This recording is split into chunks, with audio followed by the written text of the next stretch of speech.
ناظرین، آج کا ہمارا موضوع مسجد نبوی کی تعمیر کیسے ہوئی۔ حضور نبی کریم صلی اللہ علیہ وآلہ وسلم جب مکہ معظمہ سے ہجرت فرما کر مدینہ منورہ تشریف لائے تو قبیلہ بنی عمرو بن عوف کے پاس 10 دن سے کچھ زائد قیام فرمایا۔ وہاں مسجد قباء کی بنیاد رکھی اور اس میں نماز ادا فرمائی۔ پھر اپنی اونٹنی پر سوار ہوئے اور صحابہ کرام رضوان اللہ علیہ و اجمعین کے جھرمٹ میں آگے بڑھے، یہاں تک کہ اونٹنی مدینہ منورہ میں آ کر اس مقام پر بیٹھ گئی جہاں اس دن بعض مسلمان نمازیں ادا کر رہے تھے۔ یہ کھجوروں کو خشک کرنے کی جگہ تھی اور یہ زمین 2 یتیم بچوں سہل اور سہیل کی تھی جو سیدنا اسد بن زرارہ رضی اللہ عنہ کے زیر کفالت تھے۔ جب اونٹنی وہاں پر بیٹھ گئی تو حضور پاک صلی اللہ علیہ وآلہ وسلم نے ارشاد فرمایا، یہی ہماری منزل ہوگی۔ پھر حضور پاک صلی اللہ علیہ وآلہ وسلم نے ان بچوں کو بلایا اور ان سے زمین خریدنے کے لیے گفتگو فرمانے لگے تو انہوں نے عرض کیا، ہم آپ کو بطور نذرانہ پیش کرتے ہیں۔ رسول پاک صلی اللہ علیہ وآلہ وسلم نے وہ زمین بلا قیمت قبول نہ فرمائی بلکہ اس کو خریدا اور رقم حضرت ابوبکر صدیق رضی اللہ عنہ نے ادا کی۔ ربیع الاول 1 ہجری بمطابق اکتوبر 622 عیسوی میں مسجد نبوی شریف کا سنگ بنیاد اس انداز سے رکھا گیا کہ پہلا پتھر حضور پاک صلی اللہ علیہ وآلہ وسلم نے، دوسرا حضرت ابوبکر صدیق رضی اللہ عنہ نے، تیسرا حضرت عمر فاروق رضی اللہ عنہ نے، چوتھا سیدنا عثمان غنی رضی اللہ عنہ نے اور 5واں حضرت علی رضی اللہ عنہ نے رکھا۔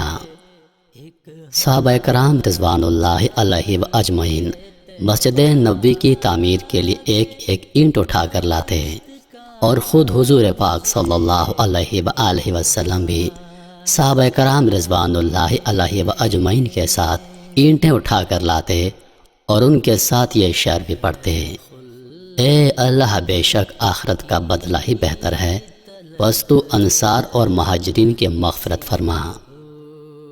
حضور نبی کریم صلی اللہ علیہ وآلہ وسلم کے زمانہ اقدس میں مسجد کی لمبائی 70 ہاتھ، چوڑائی 60 ہاتھ تھی، جو تقریباً 30 ضرب 35 میٹر بنتے ہیں۔ چھت کی بلندی 5 ہاتھ، بنیادیں پتھر کی، دیواریں کچی اینٹوں کی، ستون کھجور کے تنوں کے اور چھت کھجور کی شاخوں کی بنائی گئی۔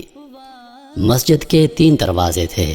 ایک دروازہ مسجد کی جنوبی جانب تھا جسے تحویل قبلہ کے بعد بند کر کے اس کے سامنے شمالی جانب دروازہ کھول دیا گیا، جبکہ 2 دروازوں میں سے ایک باب رحمت اور دوسرا باب جبریل تھا۔ مسجد کا دالان 3 صفوں پر مشتمل اور باقی صحن تھا۔ مسجد نبوی صلی اللہ علیہ وآلہ وسلم میں پہلی توسیع حضور صلی اللہ علیہ وآلہ وسلم کے دور میں ہوئی اور مسجد کی جگہ بڑھا کر 2500 مربع میٹر کر دی گئی۔ مسجد نبوی صلی اللہ علیہ وآلہ وسلم کی یہ پہلی توسیع 7ویں صدی ہجری میں ہوئی۔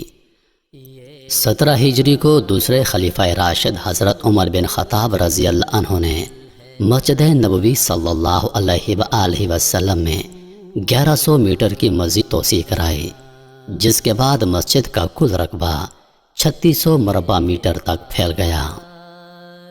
29 اور 30 ہجری کے دوران تیسرے خلیفہ راشد حضرت عثمان غنی رضی اللہ عنہ نے مسجد نبوی میں 496 مربع میٹر کی مزید توسیع کرائی، جس کے بعد مسجد نبوی 4096 مربع میٹر ہو گئی۔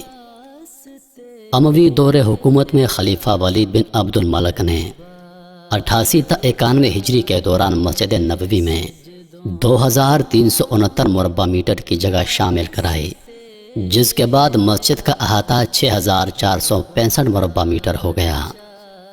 161 ہجری میں عباسی خلیفہ مہدی نے 2450 مربع میٹر کا مزید رقبہ مسجد نبوی کا حصہ بنایا، جس کے بعد مسجد 8915 مربع میٹر پر پھیل گئی۔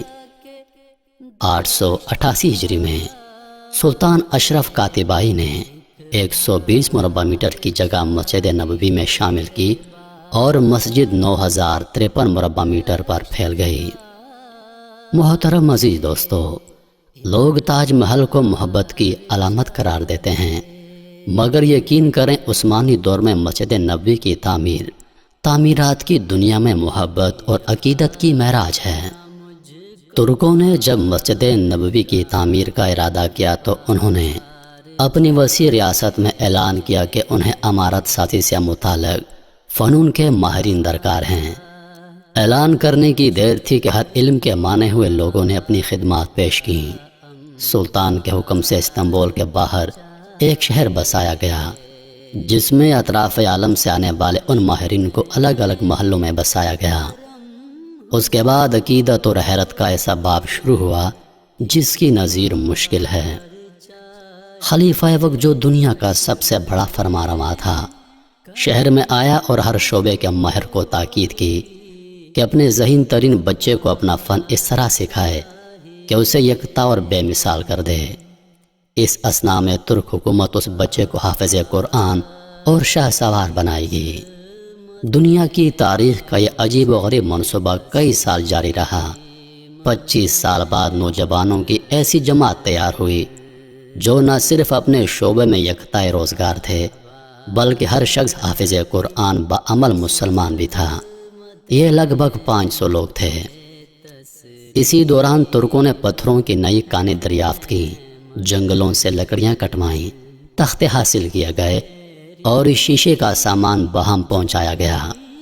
یہ سارا سامان نبی کریم صلی اللہ علیہ وآلہ وسلم کے شہر پہنچایا گیا تو ادب کا یہ عالم تھا کہ اسے رکھنے کے لیے مدینہ سے دور ایک بستی بسائی گئی تاکہ شور سے مدینہ کا ماحول خراب نہ ہو۔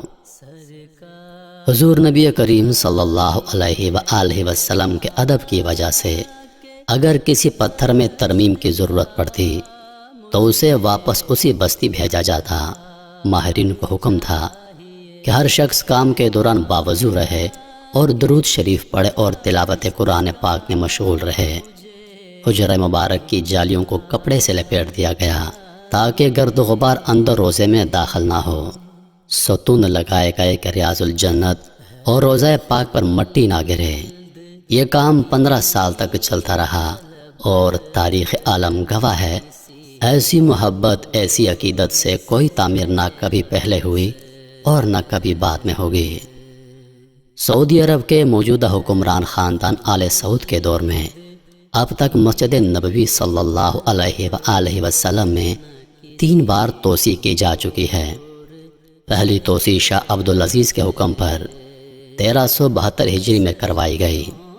پہلی توسیع میں 6024 مربع میٹر رقبہ مسجد نبوی صلی اللہ علیہ وآلہ وسلم میں شامل کیا گیا، جس کے بعد مسجد کا احاطہ 16326 مربع میٹر ہو گیا۔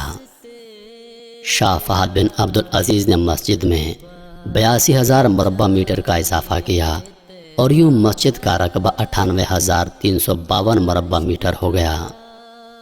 شاہ عبداللہ بن عبدالعزیز نے مزید 30500 مربع میٹر رقبہ مسجد میں شامل کرنے کا حکم دیا، جس کے بعد مسجد نبوی میں شامل جگہ کا کل رقبہ تقریباً 1,29,000 مربع میٹر ہو گیا۔ نئے توسیع منصوبے کے تحت مسجد کے بیرونی احاطے میں سائے کے لیے 250 سائے بان لگائے گئے ہیں، جبکہ پانی کو خشک کرنے کے لیے 436 پنکھے اس کے علاوہ ہیں۔